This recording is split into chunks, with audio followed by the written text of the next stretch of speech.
Hello and welcome to Addicted to Business. This week we're joined by the legend that is Matt Sykes. Hello, Matt. Hello, Nathan. And I'm also joined by our co-host, Stokely Howard. Hello. How are you? I'm fine, Stokely. How are you? Good. Very well, thank you. Good to meet you. Yeah, you also. Matt, thank you so much for coming in today. I really appreciate it. You're welcome. Today we're just going to have 45 minutes. I want to deliver maximum value all around sales and the challenges the kind of audience could be listening and thinking, Christ, yeah, that really resonates, right? I'm having a problem with X or Y. So, for example, when we first met, we were having a problem with our sales process. I think it's fair to say when we first started talking, it was like, okay, while I have a process in my head, I don't have something that my team can follow, therefore it's not scalable. And that's something you've started working with us on, and we've been delighted. So I'd like to touch a bit upon that. Yep. I also appreciate that you've been in the sales game for a long time. I won't name the number of years, but a fair amount of time. And therefore, over that time, you would have met hundreds of different businesses, hundreds of different sales guys and girls, and therefore it'd be interesting to see what their challenges are and if there's any common ground. So by the end of this podcast, we can say, great, here's one thing you can take away and implement from today. That's okay. something. Sound okay? That makes total sense. Good. So Stokely will be asking some questions, I'll be asking questions, and we'll just get going. Fab. Awesome. Okay, look forward to it. Thank you. So Matt, let's start with your journey. So you started how long ago, and why sales? Because actually, I've been listening to your Sales Cadence podcast, bit of a plug there. Yeah. Really important that guys Thanks for that. you have a listen. Yeah, forget our podcast, just watch this one. But no, seriously, on there, one of the questions I always hear you ask is, when did you start selling, right? Because actually sales starts at a ridiculous young age, and you told me earlier before we came on air that actually it's the oldest industry in the world. Is that right? Or the oldest profession in the world? Yeah, it is. I mean, off the back of your point about the podcast, Nathan, that I have a mantra that goes throughout that podcast, which is everybody's in sales, we're all selling something. Yeah. And I don't care if you're in the profession or you're doing something else for a living, everybody on the planet is ultimately selling something, typically themselves. Yeah. And you can pick any profession and you'll see there's, if your objective in life is to help people get what they want or influence people in some way, then those are the key skills that come into selling, really. And if I couple that up with empathy, which is the ability to understand somebody first before you start to peddle your wares, then empathy and influence are the key skills of sales. So I think I'd sort of preempt that by saying everybody's a salesperson. Typically, when I'm in front of a room full of people speaking again, I put that question out there. You tend to get a couple of different looks. Yeah. Because obviously there'll be some people who are happy to accept that narrative, and there'll be others who think that they think that the whole business of sales is abhorrent and it's something that shouldn't be, even considered. And I understand that, and that, I guess, is where the challenge for selling starts. There is this stereotype around the industry. There's a lot of stigma around it, There is a lot of stigma around it, which is, quite frankly, justified in some respects. But I would also label that accountants, estate agents. Every profession has got its bad apples. So in principle, really what I try and do, and I'm trying to do with my business is, can we change that a little bit? Can we sort of just park the stereotypical idea of what a salesperson or sales role is, and actually flip it and say, if you want to be really successful in selling, you've got to help someone do something. So let's stop selling stuff. Let's start helping people buy. That's a really interesting point. And one of the podcasts I listened of yours was around the shoe sales and selling the shoe trees. Yeah, I mean, I don't want to totally spoil that podcast because people should check it out, but tell me a little bit about that, because that was fascinating. Off the back of your first question, that's really where it started for me. So there's a really good quote from Brian Tracy, who says people don't choose a career in sales, they fall into one. Yeah. And maybe that's true for some, but for me it wasn't that case. I left school, I didn't do the university thing, I went straight into a job, and the first job I had was working in a shoe shop. And yeah, if you do pick up that, maybe you put the podcast link. Yeah, I'll put it in the comments. But if you listen to that podcast, you'll hear most of the journey of what happens in my first job selling effectively in a shoe shop environment. I loved it, and I got a real buzz out of being crap at it, because I found it incredibly exciting to say, can I swear? No, I'm not great at doing this. We will. Maybe a few more podcasts in. We'll I was 16 years old. Yeah. People want to come into the shop and buy stuff. It's pretty simple when you think about it. If someone goes into a shoe shop, they're going to buy a pair of shoes, yeah? And yet people would leave without them. And you think, well, how did that happen? So I got really intrigued, mildly frustrated, but my sort of desire for wanting to learn out, okay, how do I help someone come into the shop who clearly wanted to buy something, who has left? How do I solve that for them? So I guess for me, selling started at 16. and then really if I speed the story, pretty much most of my career up until 2014 was spent in a corporate sales world.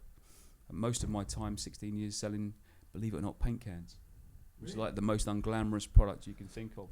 So why take the plunge? Why did you go from kind of employed life, if you like, to self-employed life? Because a lot of people listening here will possibly be in employment and think, actually, I'm just waiting for the right trigger. What was it that kind of pushed you over the edge and said, you know what, I'm going to go and do this for myself? 16 years of corporate politics, being suppressed by senior management who had their own agendas and wouldn't let creativity blossom. Yeah.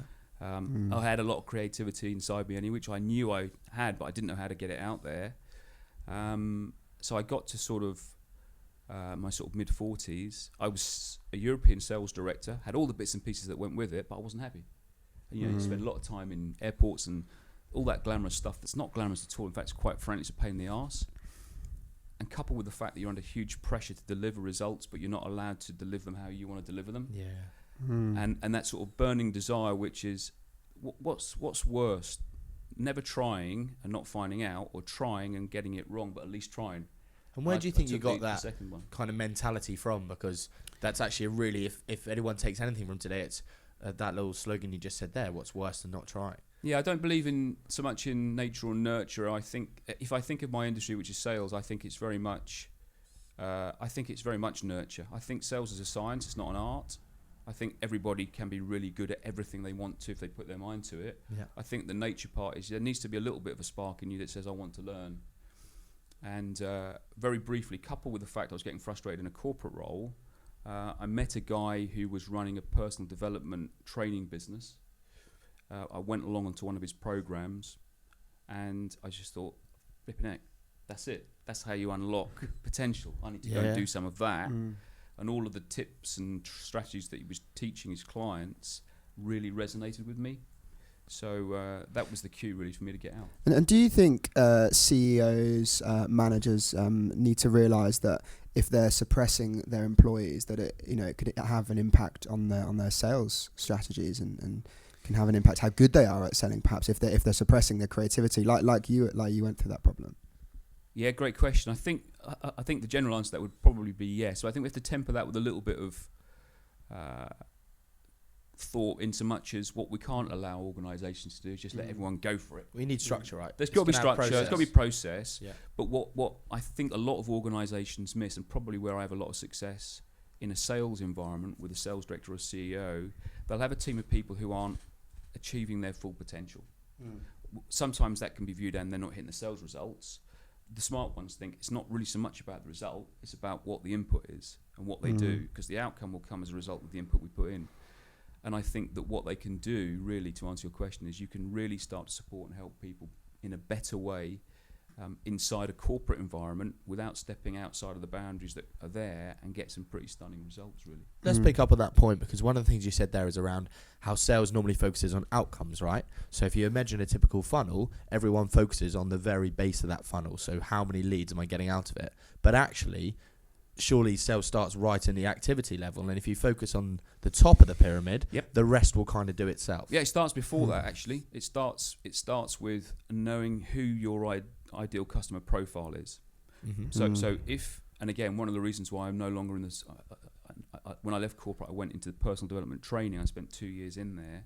The reason why I shifted or pivoted from that into sales was that personal development space is such a wide range of client that it's actually difficult to sell that, because you can sell it to a school child, professional football player, a bank manager, a business owner, because everybody's got one of these. Yeah. And I think the mistake I see a lot of organisations make is they open their lens too wide. They try to be all things to all men. And actually, if you hyper niche and say you're going to be the best person in that marketplace, in that region, specifically for that person, there'll be enough of those people to give you a successful business. So it starts with not knowing who your ideal customer is, and then it also then becomes a problem if you don't know how many of those ideal customers you need to have a successful business. So question on that, some of the people listening here will be afraid of niching, and I come across this all the time, right? We're talking to our clients and saying, look, it's very hard, it's not, what you're selling here isn't relevant, or you're trying to sell too many things to too many people.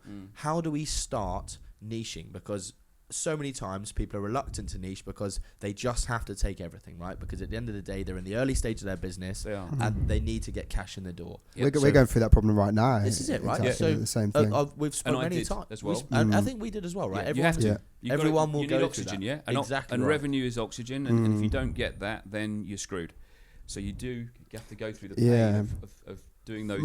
My biggest worries are with niching is say if we do choose a sector as a business, so we choose the property sector, and then next day there's a big crash in the property industry. How do we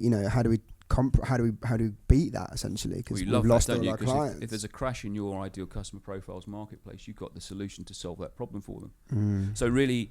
Okay, maybe it's a glib answer, but in principle it's true, yeah? Because that's the other thing about selling. No problem, no sale. Well, this is it. We always talk about pain points, right? And if they haven't got a pain point, they're just not interested. And the stereotypical start of the conversation, the stereotypical reason that people think that salespeople are sleazy is because what we've got there are people who don't know how to sell because they're trying to push something into a gap that doesn't exist. Yeah. Yeah, we can only help people if they've got a problem that needs helping with.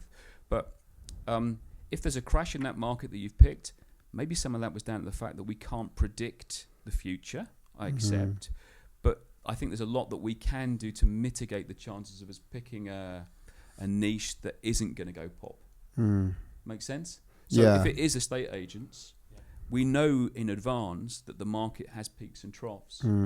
But if the housing market's flat, then the problem lies within the estate agents to do something about it. So as an organisation, you can go in there and I say, well, I know how to solve that problem for you. I know how, because different is better than better in my world, right?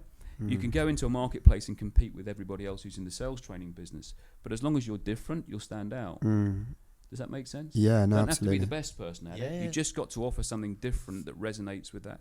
So on your journey, you've coached many, many people. They've had great results.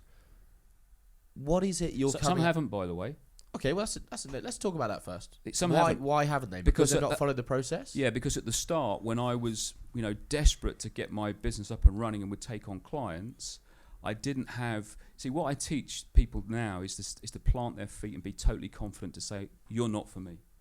Because most salespeople will just say, I'm having everything that comes my way. So that qualification process. Correct. I turn away more business than I accept. And that's hugely powerful, right? To say, actually, do you include that in your sales pitch? To say, actually, we only work with 20% of the businesses that come to us? Yeah, that's on my website. And it's there effectively as a lead generator for obvious reasons. Yeah. But it's there for a very logical reason, Nathan, which is, why on earth would anybody want to work with an organisation that doesn't get results when you've finished? Because when you finish, that's when the fun starts. Because I want that client to be an existing client for the next 10 or 15 years. And that's only going to happen if they put into practice what we deliver and that they get results from it. So at the very start of the conversation, with your business, with mine, you have to say to a client, prove to me that when we've done our work together, you're going to get success. What are you going to put in place after I've left that guarantees to me that you're going to actually make this thing work? And on the topic of guarantees, I believe you're one of the only sales trainers that offers a 100% money guarantee. Is that right? Because it's logical. Yeah. Why on earth wouldn't you offer a 100% Science is maths, guarantee? isn't it? But why wouldn't you offer a guarantee to someone? Anyone who doesn't offer a guarantee, especially in the training industry, is basically saying, I'm going to rock up, I'm going to take your money, and I couldn't give a toss what happens afterwards. Yeah. And I think that's fundamentally wrong. I think if you're in the business of teaching people how to do stuff, you have to guarantee them something. At the very least, you have to guarantee them a transfer of skill. And it's not, it can't just stop there. There has to be the bit that comes after it, which is, okay, now how do you put that into your daily workload so that you actually do get the results that the content creates for you? So that's why you guarantee it. But of course, guarantees are all part of the risk reversal process, which is the fundamentals of selling, yeah? Buyers have a reason why they won't buy from you. Okay, how do we solve that? One of the things that we do is we reverse the risk. What other hurdles do you come across? One thing that really frustrates me is when I'm talking to people and they always say budget. But I don't think budget, it's like the fourth or fifth kind of level of decision. It's really not as important as everyone thinks, right? And so many people are so unconfident with their pricing. And I was with Joe Glover at the marketing meetup last night, and he was saying about the importance of just sticking to your price, right? And being confident with your price and almost saying it like the time. And I think so many people are like, oh, it's going to be £500, but because it's you, it's £300, and actually because if you did close it before Friday, it'll be 200, and as it's whatever day it is, it's going to be a Monday. You're going to get it even cheaper. It's like, well, come on. Yeah, so much of the fun of that conversation though is showing a mirror up to somebody and saying, just listen to yourself, because that £500 is now 200. That means the next time you sell to that person, it can only be 200, and probably actually it's going to be less, because what you've done is you've given them the opportunity to realise that you will always drop your price. Yeah. So yeah, it was 200, but obviously you continue to discount, so it's going to be 150 next time. But the bigger issue there is, what sort of business are you? If you're putting a price out there and then you're reducing it, why would you reduce it? Are you not confident that the price that you offer delivers value? And this is where the whole price thing becomes a myth in my world and the work that I do with my clients, because price, although it's a factor, is not the factor. The factor is cost. What impact does the product or service that you deliver at your price, what impact does that have on their business? What it should be doing is, at a very minimum, giving them their money back, right? So if you invest £5,000, you must get £5,000 of return. And you start to look at things like value selling, and I guess the Wolf of Wall Street has got his straight line selling method. Have you seen that? I have, yeah. You've got to be careful with Jordan Belfort. Those probably got himself he might be listening. He might be listening. Careful. Well, I'm sure he will be listening. But sadly, he's one of those guys who's got one of those reputations which, because he's such a big figure in the marketplace, and he's coming back in again, as you notice. And I went to an event of his, and at the end he was kind of like, "Oh, come here and sign up to my however expensive course." And honestly, it was like a stampede. Yeah. People running to the back. Now, what is that type of selling? That's not selling. What is that? That's manipulation, because half those people running to the back, they can't afford it, right? Well, half the people running to the back of the room are his guys. Oh, interesting. Gives the impression. So he plants. Of course, there's plants. Do you know Mike Winnett? No. Do you know? Okay, so you need to hook up with Mike Winnett on LinkedIn. You know Mike Winnett? Yeah, so there you go. So Mike talks about the entrepreneur. So let's not go into that conversation. I was going to say what he's listening. But in principle, if you follow Mike Winnett or you go and look at his YouTube, you'll start to unpack the Wolf of Wall Street mentality, which is manipulation. There's two types of way of getting someone to do something.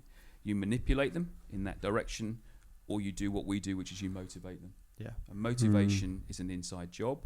It's there. It's not here. I need to find a way of unlocking that motivation, and the way that I do that is we start, back to the original question, how do you start and what's the issue with sales process? Once we know who our ideal customer profile is, and we know the logical number of people that we need to go and find that meets that profile to meet our annual revenue, then we've got to go and ask some questions. So we've talked a lot about the sales process, and one thing I'd like to discuss now is, from listening to your stuff and from working with you, we always talk about the 9 R's. Yeah. So I'd be really interested to find out, and for us to educate the audience kind of listening and watching, what are the 9 R's, and is there an R that's more important than another R? Okay, so in terms of the 9 R's, what we're really talking about there is the sales process. Yeah. And again, go back to what we talked about earlier. I see sales as a very logical and science-based, for want of a better word, process, rather than this sort of magical, let's light some joss sticks, get in a room, hug each other, hope that someone's going to buy from us, right? Yeah. And as long as we take our buyer along that journey in the right order, then in theory we improve the chances of getting them to make a decision. Yeah. Let me rephrase that. They will always make a decision. We improve the chance of them saying yes. Yeah, the positive decision, yes. Yeah. So we touched a little bit on, but right at the very beginning, the first R is reach. Yeah. And reach is all about the work that you guys do, which is how do I go and position myself in the marketplace as, if I use Daniel Priestley as the example, a key person of influence. Yeah. Right? How do I become the go-to person in my market? Back to niching down. How do I own the space on LinkedIn or other social platforms where I get known as, if you want a website, then Nathan's the only person that you should speak to because he dominates that market space. So just quickly to build the kind of, to make yourself the key person you're looking for, trust, authority, all that good stuff, putting out thought leadership, all those good things. Yeah, so you're positioning yourself out there. You're talking directly to that ideal customer. Yeah. So everything that you promote and position out there is value for them. Because most people make the mistake, and you'll see this a lot, where they put content out there, but they forget that content's for the other person, not for themselves. Yeah. Right? It's never your post. The post is all, if you're strategic and you're in the market for making business grow, then the information that you're putting out there has to be of value to the other person. So it starts with reach, and then when we've identified the person in that marketplace, we then go into the second R, which is rapport. Okay. And you know what rapport is all about, Yeah. right? And we're back to those two words we used at the start of the podcast, which is empathy, understanding them, and then how can I use that trust I've started to earn to influence people. And some of the sort of the hard content that we teach in sales cadence in rapport would be how to pitch effectively. 3 types of pitches. Without boring you, the first pitch would always be a networking event. How can I say something to somebody in 30 seconds? Almost that elevator style pitch. It is, but again, most people's preconditioned thoughts of an elevator pitch is I'm going to vomit my features and benefits all over you. Yeah. And that's what you typically get at a networking event, right? And not actually listen to what the other person's saying either. Completely pointless. Yeah. Because people buy for their reasons, not mine. So if I'm going to pitch to somebody, it has to be about them and not me. And there's a certain way in which you do that. And there's also a certain way in which you do that, which not only engages them, but they also think themselves, you've just given me a question that I need to answer now. Because most pitches that you hear at a networking event never end with a call to action. Someone says, so what do you do? And they go, well, I'm an accountant and I help people grow their pension pot and have a really successful retirement. And then deathly silence. And someone goes, oh, fascinating. Yeah. Okay. So after we've done rapport, then the conversation then starts to build. But this is where it starts to get slightly saucy, because rather than then when I built trust with a buyer, go into the full sales pitch, just sort of tap the brakes a little bit, and we have to put in there the third R, which is rules. There needs to be a set of rules, because right at this moment in time, I've no idea if I can help you. I've no idea if you want me to help you. I've no idea if you're going to trust me. You probably might not trust me. Let's tell you what we'll do. Let's write an agenda in advance of all the things that we want to get, and let's know at the start what the end's going to look like. And so you set the ground rules together, or you as the kind of person selling set the rules for the buyer? Well, it always has to be the salesperson. Okay. And quite frankly, most never do this, but that's the classically trained salesperson will at this point now start to control the conversation without coming across as being, arrogant or overpowering. Correct. So it's what we call mutual. There needs to be some mutual trust going on, but the salesperson now needs to take control. Because if you've ever been in a situation where the buyer was in the authority or the ascendancy, it's a grim place to be. And I spent 16 years doing that, guys. Yeah. And, the worst thing about having a buyer who's in the ascendancy is you can never give them your best if you feel, beneath them. Does that make sense? Yeah. Yeah. So a set of rules need to be put in place.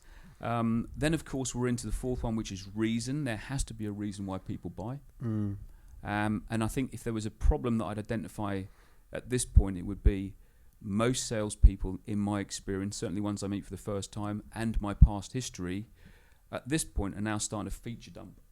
And is that because they're trying to shortcut the 9R process as quickly as possible, and then giving their reasons as opposed to the client's reasons? I read that Stephen Covey's 7 Habits of Highly Successful People, and actually you're not seeking to understand before being understood. You're Correct. Literally just blurting out everything that's people only buy 2 things. They buy a solution to a problem, or they buy an improvement to something that they've already got. So reason really is I now need to understand which of those 2 it is. Yeah. But most salespeople, as I said, will go straight into feature dump. It's too easy for salespeople to live in the land of logic. I've got an appointment with a buyer. I've been chasing them for 3 months. Fantastic. They turn up to the meeting, and the very first thing they need to start doing is getting the slides out. And they're living in the world of logic, because in their head they now need to justify why they're there, right? The reality is the guy or the girl at the opposite side of the desk is stuck in the world of emotion. And emotion tends to be, I've got 5 questions going on in my head, and if you can't answer yes to those 5 questions, or at least tick those boxes for me, we're not even going to have a conversation. And isn't there a famous saying that says people buy on emotion and then back up by logic as opposed to the other way around? That's a very, very old statement. They buy emotionally and then they justify it logically afterwards. But reason really is, okay, what's the problem you've got? Tell me about that problem. How long has it been going on? Why haven't you fixed it? Yeah. What did you try in the past and why didn't that work? So reason is super important, because once I've created that level of understanding that they have got a problem, and I now know that problem is one that I can help them with, then we can keep moving forward. So what's the next star, Matt? Yeah, well, the next star is a really important one as well, which is resource. So resource is all about, as you would imagine, the fundamentals of, if we did get into a conversation that starts to lead towards a sale, are you actually going to do something? Are you actually going to buy from me? Because again, a challenge I see out there in the marketplace is lots of salespeople will be very guilty of giving away free advice and free information. Absolutely, packet full of value and then Value sell, here's this, and then here's never that. ask at the end for the sale and just hope that someone's going to go, actually, I'll buy. Yeah. Interest on resource, though. I originally thought resource was the other way. So have you got enough resource to deliver what you're promising? But actually you're saying it's the other way. It's have you got enough resource? Well, have you got the resource to purchase? E.g., am I speaking to the right person? And am I then going to purchase once I've gone through this process? Yeah, and a resource can mean a whole variety of different things as well. And you know, the word you sort of attach to that would be commitment. Resource could well be, have you got time to meet me over the next 3 weeks? Because this is a complex sale. It's going to require you investing some of your time. So resource is a key one from that perspective. Resource, of course, is to do with investment, but as we'll come on to in a second, investment isn't that important. But authority to buy is. Yeah. A desire to change is. Do you qualify at this stage, or do you qualify much earlier in terms of, are you going to be the person that can make a decision? That's happening in resource, but that's also probably going to start to happen in rules. Yeah, I was going to say, one of the rules being, if we go through this process, can you really make an important though decision? for the listeners to realise what we're not doing is taking a dictatorial approach. You know, this narrative, although it sounds quite, you know, matter of fact, must be done under a very nurturing style. Yeah, you don't go into the meeting going, right, here are the rules and here's how we're going to do it. It's like I prepared earlier. Just get your ass kicked out. Yeah. So, you know, you have to have a very nurturing style about you along the lines. Let's just pretend that, you know, we did get on over the next 30 minutes. Before we start this conversation, what needs to happen at the end for you to have justified? So set the scene at the start and then almost prepare them for the sale at the end. That's right. Okay, so what's the next style? So we've done the resource thing. We're now I'm starting to feel really, really confident that I can A, help them, and B, that they want to be helped, and that they've got all the bits and pieces around them for that conversation to at least mitigate the chances of it not turning out into a yes. Now I need to reassure them that their investment makes sense, and that's the next one, which is reassure. Reassure is, again, it's a really difficult skill, but the most valuable skill of all of the R's is reassure.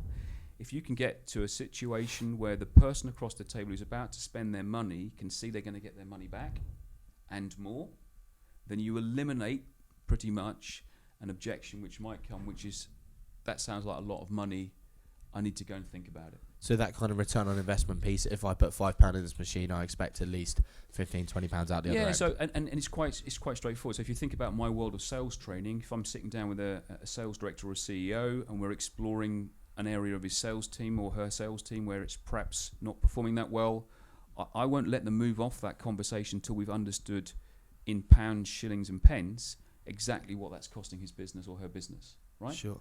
And then we'll also, so we've got a number there. We'll then also say, well, let's just pretend we can move that forward and we can solve that problem. We can improve their sales performance by another 10 or 15%. What does that equate to? Well, we'll do this and we'll grow that, and this market could be opened up and we can push into there. Okay, so what does that look like then? Put a number on that. And it sounds very simple and it's difficult to get there, but if you can get to that position where you add those two numbers together, you've effectively got the value of the problem. And the value of the problem will be infinitely greater than the cost of your product. And then that stops the next R from being an issue, because the next R is rectify. So rectify is the point where someone says to you, I need to think it over, commonly known as when an they objection. have objections, yeah. So all of the work up front is limiting the chances of them objecting. And if there's anyone listening to this who hears I need to think it over, or it costs too much, or come and see me in 3 months, or send me a quote or a proposal. We've all been there, right? Oh yeah, Everyone God, too many times in my part, Yeah. for sure. But if you're hearing that on a regular basis, it's because you're not doing enough work In the up R's front beforehand. Okay. And any other R's? Or So then we're into. I lost how many R's we've done. How many are we up to? Can't remember. So then we're into. So we've what rectify essentially says is, you've got an objection. I'm sorry, I created that for you. I now need to help you solve your own objection in there. Then we're moving into the final R's. So the final R's then tend to be things like resolve. Yep. So which is then when you deliver your product. And this is the point where you're starting to push a proposal across the table. So again, if anyone's ever sent a proposal and they got a no, it's because they're sending it too early. Proposal happens at the end, and a proposal really is a formal agreement of what you've promised to do. Interesting. Not a creds deck full of, oh, this is us, this is how we started. Yeah, because you know, which we see all the time, right? We've all been there. That sounds like interesting. Yeah, I'd like to buy a website. Send me a quote. And at that point, I would ask everybody listening to think about, could you possibly push back at that point and go, well, hang on, before I send that, let's be really, really clear that you're going to do something with it. Now, that sounds like a really aggressive statement. Qualify, yeah. But if I'm really comfortable, I know that my product can solve their problem, then the one thing I've got of value that they want is my price. So I could concede and give that for free. We call that negotiation, which is pointless, because in negotiation, the price only goes down, it never goes up. Yeah. Or I could stand my ground and say, I do want to give you my price, and I'm going to, and I'm not trying to be funny about it, but I just want to make sure that when you get it, you're going to do something with it, right? So standing your ground. And then we're into the one of the final R's then, which of course is the big one, the last one, which is return. And return is, okay, we've done some business together, which is great. I'm coming back into your business now to get a case study. Yeah. I'm coming back into your businesses now to obviously make sure that you've got what you agreed that I would give you in terms of return. And off the back of that, you're going to probably help me, introduce me to somebody you know like you that could also benefit. Just quickly on that, I know that you normally ask for that at the outset, right? If we are to go through this process, and once I've delivered you a great return on investment, will you then be prepared? Is that right, or have I spoken out of turn? No, you haven't spoken out of turn. Yes, it is, but that sounds again like another very aggressive tactic, but it's fundamentally correct. So if you look at one of my proposals, there will be a clause in that proposal that says when the value of your investment is repaid by your return, I would like the opportunity to sit down and talk to you about getting a referral. And I spell that clause out. That's gold, right? For anyone listening, that is, because that's something we always neglect, and we're just as guilty as the next party, right? You spend so much time trying to deliver a best-in-class result, and then you're so busy celebrating when the client says thank you, and they pay the bill, that you then never go back and say, oh, by the way, like, do you know anyone else we can help? But again, I want to bring everybody back to that. Well, it's logical when you think about it, isn't it? Because it's doing a number of things. The first thing it's doing is it's reversing the risk. Well, if he's asking for that, then he must be able to deliver. So actually, it's freeing up their challenge of not pressing on the pen. The next thing it's doing is it's telling them in advance. No secrets here. I'm telling you in advance what I want as a result of this transaction. So you're being totally honest and upfront. Being very transparent. Correct. You're being transparent. And then the third thing it's doing is it's guaranteeing that you're going to go back and do something. Right? Because again, back to that point about some training organisations that rock up, take the money and never see you again. I don't do that. I go back in 90 days' time to hold myself accountable that says, I promised I'd give you that. Prove to me that you got it. Yeah. And now that you've got it, okay, let's do some more. So I appreciate we could talk all day, and I can't wait to get started and do some more work with you in the weeks and months to come. Yeah. In summary, if we could take three things out of for the people listening and watching, what would be the three things that they could take away today and implement in their business that would make a significant difference to their sales process? The very first thing I would advise everybody to do is to contact, if you're not prolific yourself in social media, we are blessed to be in a world today. I mean, go back to my days in late 90s, the internet was hardly around, Now it's like everybody can be their own PR company. If you're not confident to do that yourself, then go and hire an expert and get them to do it for you. And the reason I say that is because it's too damn easy now to go out there and create a space for yourself. So go and do that. And that is a message to people in corporate sales as well, Nathan, who just sort of sit there and expect their company to do it for them. Take ownership of your own situation. Go and find the space that you want to go and dominate, and go and put some content out there that works for your ideal customer and works for you. So make life easy at the start would be my first thing, okay? Because actually the worst thing in selling is outbound.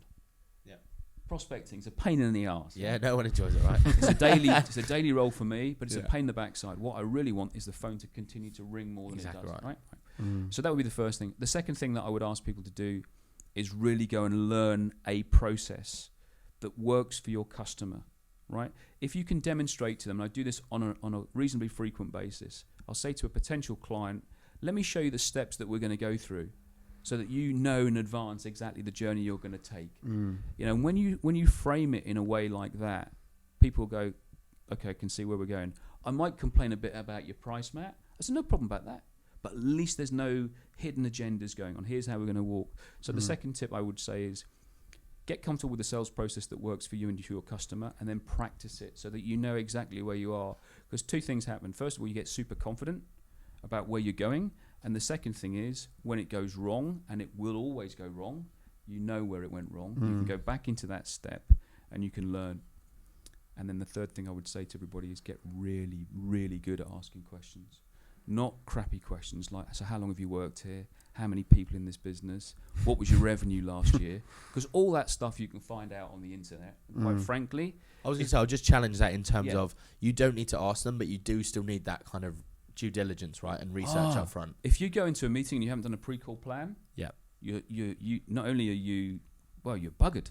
Yeah, so this is all all those good things are still good things, but they're to be done independently through LinkedIn, through Crystal Notes, through whatever, before the meeting. If you haven't got a one-pager in front of you that's mapped out exactly what that person in front of you looks like, sounds like, thinks like, what motivates them, their what their likes, key questions dislikes, are, common ground, etc., the etc. questions they might ask you, and Yeah. the answers.